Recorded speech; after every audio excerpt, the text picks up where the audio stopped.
جول دي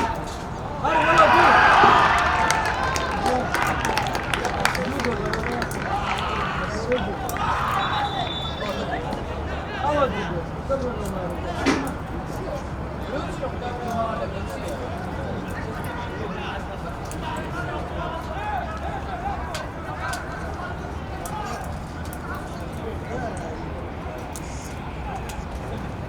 22-23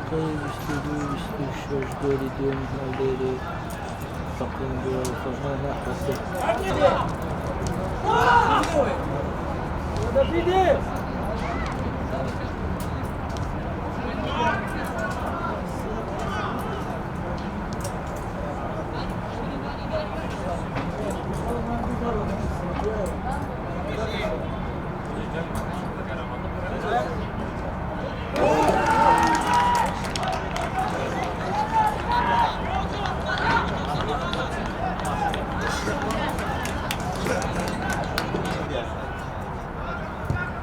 تقريبا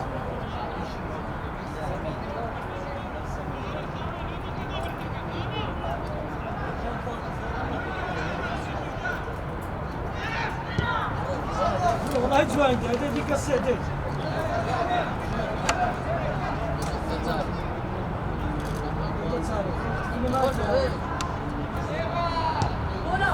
اي والله الله يشفيك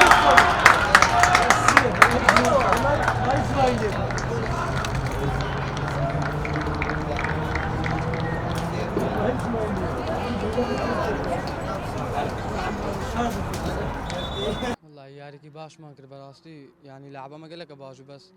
صوتي دوي يعني بخليها لعبوا بتك مشاوشه لعبه قول لك لسماتك